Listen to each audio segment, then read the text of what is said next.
I'm Tommy, I'm one of the footballers here doing the football programme, which is an offshoot project involving Project Favela.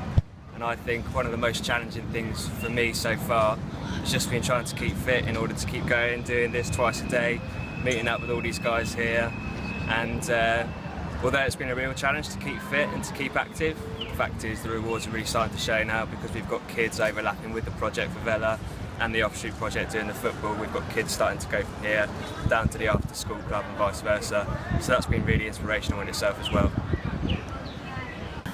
I think one of the most shocking things that I've seen is working with the locals in Hostinja, and especially the young girls they grow up really fast, they act like they're way older than they are. Some of my students come in 5, 6 years old wearing lipstick with eyeshadow, and they're just really exposed to pop culture and media.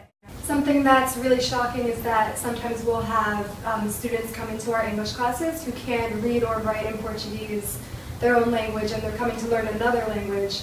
So it's very difficult to teach students that way, but it's also kind of inspiring because they come after school, after work.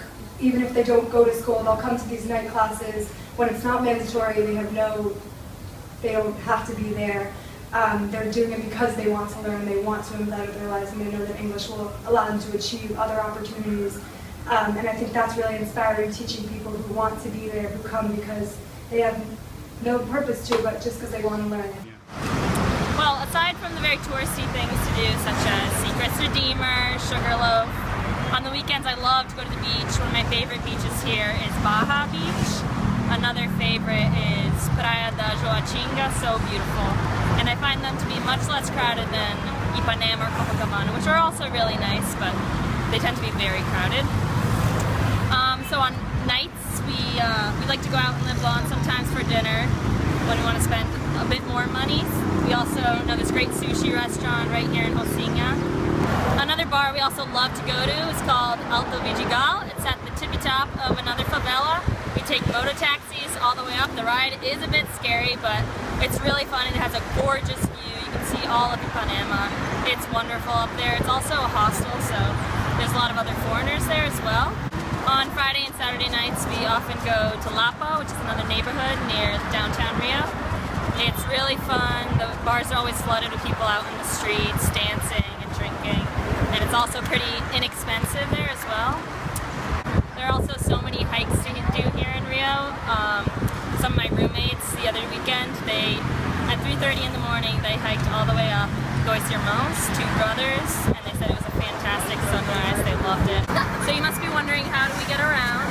Well, there's a bus stop right over there. Buses pass pretty frequently. It's very cheap. It only costs 340 reais for any ride anywhere around Rio.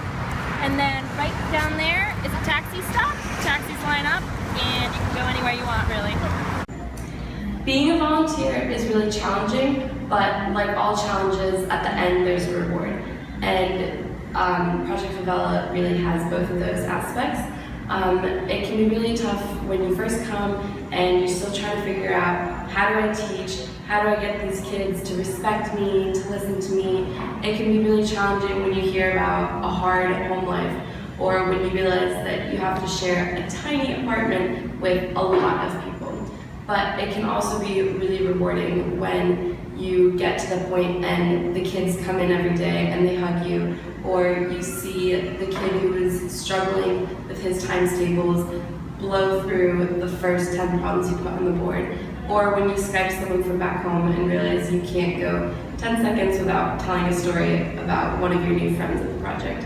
So being a volunteer here is a really tough experience, but it's those tough moments that make it worth it.